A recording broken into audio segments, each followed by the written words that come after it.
Yun, and start recording mga kalapida. Welcome sa isa na namang reaction video. Pasensya na at naka-shades dahil sumobra na. Ayun na po siya. Kumakalat na po ang aking virus. Kaya magapa rin po yung mukha natin. Buti na lang may due process.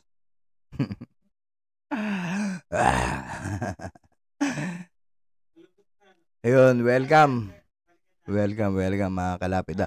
So, re-reaction na natin ngayon, Senado. Okay? Kay Nanay LV, ewan ko ba't hindi nila matapos-tapos to kung kasuhan, di ba?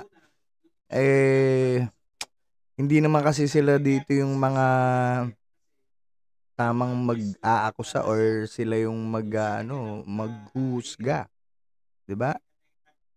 Dahil lang dapat maghusga dyan, husgado, kaya nga husgado para sila yung husga. Pero dito nagiging di ba? Dapat panagutin na yung dapat panagutin, hindi na kailangan pahabain yung budget, yung oras, yung pera galing sa taong bayan. Kung yung mga tao nag-iisip, matuto naman kayo na niloloko na tayo sa Senado. 'Di ba? Dapat maintindihan niyo 'yon. So papakinggan lang natin tong hearing ni Nanay LV. Tignan natin kung may mga butas tayong makikita, ha. Kasi sa akin, kung halimbawa pa rin to husgado pa rin talaga, he said, she said pa rin tong ganitong kaso, 'di ba? So ang makakapag-determine talaga at makakapag-authenticate lahat ng mga ebidensya at ng mga ang tawag dito, lalim or substansya ng mga salita ang makakapag-distinguish niyan yung hukuman. 'Di ba? Kaya nga magtatagisan ng galing ng mga abogado diyan. 'Di ba? Pero kung sila mismo nag-iisip lang sila kung anong gusto nilang sabihin para may maipit, para may magganito, para makita ng tao pinagtatanggol nila si ganito. 'Di ba? Pero kaya tayo nandito, syempre de alteram partem. Pakinggan natin parehas. Tignan natin kung ano yung mga butas, 'di ba? Okay, tuloy natin 'to. Balik tayo kay Aling LV. Aling LV, tinanong ko sa inyo po kanina kung bakit kayo sinasaktan o sinaktan. Ang sabi niyo, ang sagot niyo sa akin, meron ka daw, allegedly, ang sabi mo, pinagagalitan ka dahil, sinasaktan ka dahil meron ka nilalagay kung ano-ano sa pagkain nila. Bulbul daw. Ano pa? Yung pong isa. Bulbul daw yung bulbul. Yung pong nagnakaw daw po ako. At nagnakaw ka ng pera at ng relo niya. Pera at relon yung ginang? Opo. Babae? Opo. Ano participation ng lalaki o asawa? Hindi naman po nag-aimik po yung lalaki, tahimik lang po. Pero alam niya ng lalaki ginagawa ng babae? Opo, paglasing po, yung po, pag lasing, nananakit po. Paglasing si lalaki, sinasaktan ka din? Opo. Paano ka na yung mga statement na yan, kailangan tatandaan natin yan, ha? Opo. Pero alam niya ng lalaki ginagawa. Balik natin. Pera at relon yung ginang? Opo. Babae? At nagnakaw ka ng pera at ng relo niya. Pera at relon. Okay, so may akusasyon ng pagnanakaw. 'Di ba? May akusasyon ng pagnanakaw. Pero kung may akusasyon man ng pagnanakaw, dapat ang ginawa ng mag-asawa dinala na rin sa presinto. Wala silang karapatan na saktan tong matanda. Tama? So, andun pa rin tayo sa tamang proseso. Hindi naman pwede ilagay yung batas sa kamay. Pero dahil hindi natin kailangan ilagay yung batas sa ating kamay, may due process. Mag-antay po tayong lahat ng due process. 'Di ba? Okay, tuloy natin 'to. Ginang? Opo. Babae? Opo. Ano participation ng lalaki o asawa? Hindi naman po nag-aimik po yung lalaki, tahimik lang po. Hindi na Pero alam tahimik niya ng lalaki ginagawa ng babae? Opo, paglasing po, yung Paglasing. po, pag lasing, nananakit po. Paglasing si lalaki, sinasaktan ka din? Opo. Paano ko sinasaktan? Yung pong, minsan po, hinahagis po ako sa sahig at binabato ng lamisa. Binabato ng lamesa? Po, yung po, pag lasing, nananakit po. Asawa? Hindi naman po nag-aimik po yung lalaki. Opo. Babae? Opo. Ano participation ng lalaki o asawa? Hindi naman po nag-aimik po yung lalaki, tahimik lang po. Pero Tahimik. alam niya nung lalaki ginagawa nung babae. Opo, pag lasing po, yung po, pag lasing, nananakit po. Pag lasing Tandaan nyo ha, pag lasing, nananakit. lalaki, sinasaktan ka din? Opo. Paano ko sinasaktan? Yung pong, minsan po, sinatadyakan, hinahagis po ako sa sahig at binabato ng lamisa. Binabato ng lamesa. Opo. Hindi, no? Nung binato ko ng lamesa, saan ka tinamaan? Sa mukha po. Sa mukha. Ilang Opo. beses? Sa upuan. Sa atin naman, sa upuan po. Kaya ready na yung upuan tsaka yung lamesa. Ilang beses ginagawa sa yun? Isang beses po. Isang beses lang. Opo. Sa tagal mo na sa Pag nalalasing pero ilang beses ginawa, isa. Naintindihan binabato yun? ng lamesa. Opo. Babae. Opo. Ano pakaw ka ng kayo sa nung lalaki ginagawa nung babae? Opo, pag lasing po, yung po, pag lasing, Pag nananakit po. lasing, Pag nananakit. lasing si lalaki, sinasaktan ka din? Opo. Pero ilang Paano ko beses sinasaktan? ginawa? Sa mukha po. Sa mukha. Opo. Ilang beses ginagawa sa yun? Isang beses po. Isang beses. Gets nyo? Kung tayo yung mag-uusga dito sa public, talagang durog na yung mag-asawa, 'di ba? Pero kung ganito yung mga halimbawa statement, tuwing malalasing, pero isang beses lang ginawa, ano ba talaga? 'Di ba? Hindi naman talaga nagtutugma. Tuloy.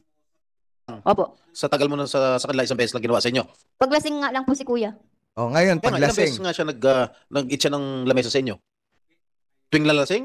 Opo. Oh. Marami po. Ngayon, tuwing nalalasing, marami po. Guys, mga kalapid na naririnig nyo, iba-iba yung mga iba-iba na yung mga statement ni nanay. Hindi ko sa sinasabing, hindi siya bigyan ng hustisya. Dapat nga siya makakuha ng hustisya. Kaya lang, kung ganito, dahil sa nangyayari sa ginagawa ng Senado, yung matanda mismo nagkakaroon ng loophole, 'di ba? Dapat hindi diyan. Kita mo ewan ko kung positive yung balita kanina na yung mga bumaril kay Jemboy maabsuelto. O bakit? Kasi pinakialaman din sa Senado. O ngayon, ganyan din. Ngayon nagkakaroon din ng butas. 'Di ba? Una, isang beses lang. Pero dahil sa tanong ng mga senador, nagiging tuwing nalalasing. 'Di ba? So nag-iiba-iba ng kwento na si ate. Tuloy. Gaano siya kadalas malasing? Lagi naman po nagainom po yan. Oh. Gabi. Minsan, pero ngayon lagi naman po nakainom. So gabi-gabi ka iniitsahan ng lamesa, ganun ba? Pag mainit po ang ulo. Ano pa? Ano pa ginagawa sa inyo? Yung pong sinasapok at tinatagyakan. Saan ka tinatadyakan, Aling LV? Sa tagiliran po, sa buong katawan. Ano pa? Tapos po, inuuntog din po sa pinto, sa dingding. Yung mga anak, ano ginagawa? Yung pong dalawang anak niya po, hinampas po ko ng hanger at ng sunturon at sinuntok po sa tagiliran ni Jerome. Yung Jerome, yung minor de edad. Opo. Ilan taon na anak mo? Ano? 16 po, Your Honor. Yung isa? 18 pa lang po. Yung 18 Jerome, pa- ilan taon na? 16 po, Your Honor. Yung isa, ano pangalan? Danica po, Your Yung Honor. isa ang pinapatawag ko. Dali mo na lang para madadala mo ba o mapapangako mo madadala mo sa susunod na hearing?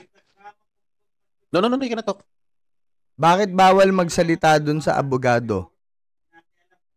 So tinatanggalan mo na jinggoy ng karapatan tong babae na humingi ng ng payo dun sa abogado niya. Tama ba 'yan? Mga senador? Ha? Tama ba 'yan? Siyempre gusto niya malaman kung pasok sa menor de edad pa yung anak niya kahit sabi mo 18. 'Di ba? Kung may sinabing DSWD kanina, balikan nyo na lang tong hearing na to. Okay? I'm asking you. Opo, Your Honor. Madadala mo? Opo. Aling LV. O, Ituloy mo yung kwento mo rin sa amo mong lalaki. yun nga po, pag lasing, sinasaktan din po. Yun lang. Tinatadyakan sa mukha. Merong sinasaktan ka ba sa mukha? Wala po. Sa katawan lang. Kita mo sila na nagsasabi para kung ano yung gusto, kung oo na lang ng matanda, no? Leading questions, 'di ba? Yung tama ba 'yon? Leading na yung question niya para sagutin na lang ng oo o hindi nung babae or para may ito yung pinag-usapan natin ha. Pagka ito yung tinanong ko, oo mo na lang, 'di ba? Parang ganoon na yung dating yung nakikita ko sa Senado eh. Ay, yung pong natamaan po ng lamisa yung mukha ko. Pagbato. Ako po natamaan ng kamao. Ayan po, ang daming kamao. Nagliliparang kamao yung... Ayan po. Oh, bakit po ako? Oh, 'di ba? May due process po. May due process po. Ito po kanina. Mamaya tapusin muna natin 'to. Isang beses lang po nangyari. Marami na po. Panay lamesa ang iniitsa sa inyo? Opo. Laging lamesa? Eh di sira na lahat ng lamesa nila. Po, hinampas po ako sa likod. Hinampas ka ng Nabali nga po yung paa ng lamisa eh. lamesa Diba? pa rin? Opo. Yun yung sinasabi ko. Kahoy. Plastic. Plastic. Lahat ng lamesa Nasaktan sira ka pa kung rin? binabato sa ng likod. binabato yan. Gaano kalayo nung initsahan ka ng lamesa? Kasing layo nyo po. Yung malayo-layo po ng konti. Example mo kay Jinggoy. Okay. Batuin mo ng lamesa. Ginong Pablo, pakitanggal ang face mask mo. Ito na yung ano, Para sumikat siya, lalaki. Hmm. Ano Ano daw, ano masasabi daw? Pakitanggal ang face mask mo. Para sumikat Yes, Your siya. Honor. Para sumikat ka. So, ibig sabihin talaga, ang intention nila is pahiyain yung mga tao. Galing sa bibig ni Jinggoy yan, ha? Oh. Ginong Pablo, pakitanggal ang face mask mo. Oh. Bagalan natin. Para sumikat Yes, Your siya. Honor. Oh, 'di ba? Tanggal ang face mask mo. Para sumikat Yes, Your siya. Honor. Para sumikat ka. Pakitanggal yung face mask mo para sumikat ka. So, ibig sabihin, itong Senado na to, ang mga purpose nila is mamahiya na lang ng tao. 'Di ba? Ano masasabi mo? Ay, wala po katotohanan po ang sinasabi ni LB po. Oh. Kasi I-deny. So, ngayon, pagka dinenay, korte. Kayo bang mga, senador ang magpapatunay? Hindi. hindi po ako sa biyahe. Kung yung pag-inom naman na sinasabi niya, kasi pagod ako minsan, bumibili ka rin isang gin. Kalahati na po. Ano po? Umiinom din po ako. Lagi ka raw lasing. Hindi po. Pag lasing ka daw, pinagdidiskitahan mo to si Aling LV. Tangina, pagka ako, ginanyan din, lagi daw lasing. Patunayan nyo. 'Di ba? Kasi, ang dami kong kakaharaping kaso eh. May death threat, may, self-defense daw. Tangina, self-defense. Utot nyo. Balik tayo dito, wag na muna tayo sa kaso ko. Tuloy natin dito. Tinatapunan mo ng lamesa, initsa mo ng lamesa. Wala po, wala katotohanan po yan. Pero nasaktan niyo siya. Hindi po. Kahit kailan. Opo.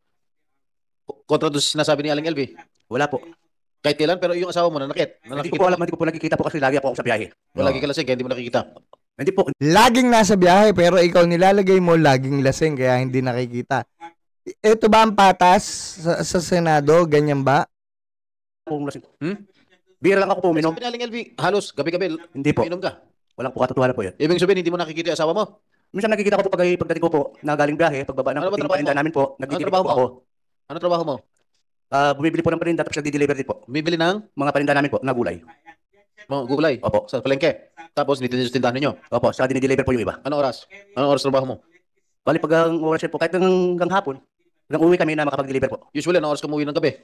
Ay minsan po mga 5, alas 6 po. Maaga. Anong oras ka umiinom? Ay minsan po pag bago ako kumain, may mga bili Saan ako ka isang umiinom? gin.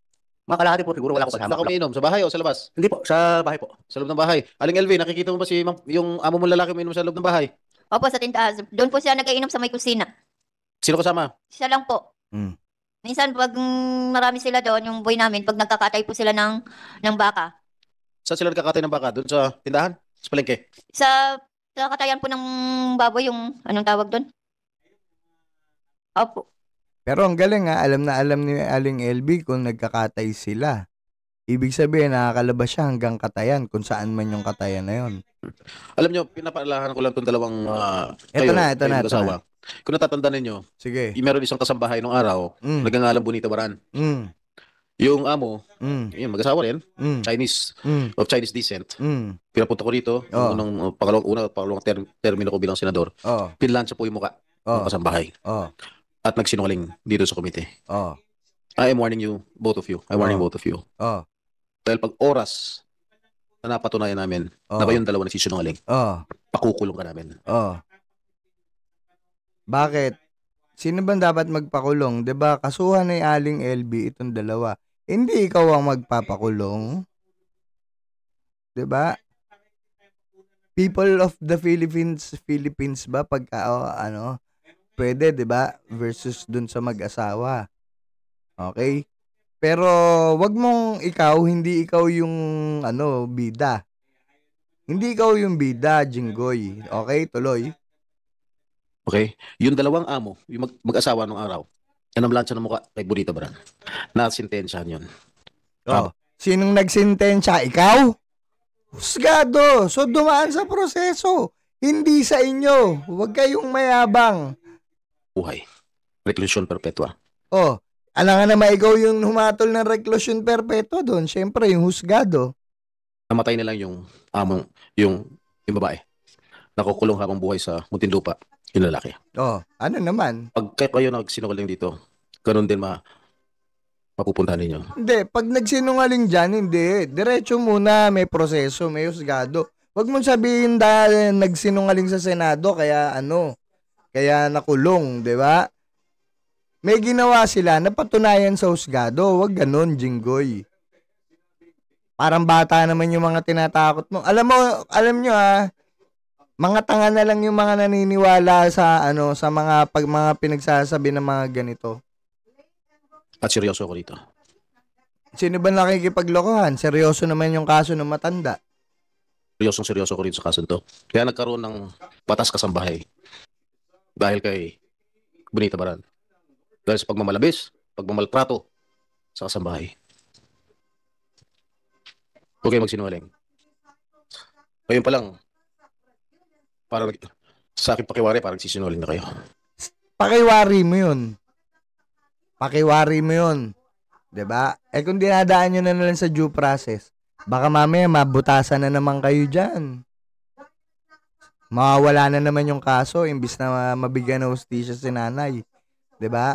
Katulad nga yung sinasabi ko kanina, ewan ko kung hindi ko pa nakikita yung kung totoo yung balita na maabsuelto yung kay Jemboy Sa pakialam kasi ng mga senador yan. 'Di ba? So pwedeng maabsuelto daw yung mga pulis. Ewan ko kung hanapin ko, papanoorin ko uli yun. Pero ngayon ito, dahil sa paulit-ulit nyo hinihiring yan, malamang butas na naman kayo. Okay? Abangan natin ang susunod na kabanata kung saan pupunta tong kaso na to. Okay? Kung itong si Jinggoy ba ang nakapagpakulong. Ha? So, yun muna mga kalapida. Comment down below ano masasabi nyo sa ginagawa ng mga senador natin ngayon. 'Di ba? Sayang oras, sayang pera nating mga mamamayang Pilipino. Dahil sa mga ganito. Okay? Hindi natin kinakampihan yung mag-asawa. Wala tayong kinakampihan dito. Ang kinakampihan natin dito ay madala na to sa tamang proseso, sa tamang forum para mabigyan ng hustisya yung dapat bigyan ng hustisya. Yun lamang mga kalapida. At maraming salamat. Don't forget to subscribe. Hit the notification bell. In the beginning, hit the notification bell. Subscribe po kayo. Tapos like nyo na rin. Pag pinanood nyo, like nyo na. Okay, malaking tulong po yun. And stop recording.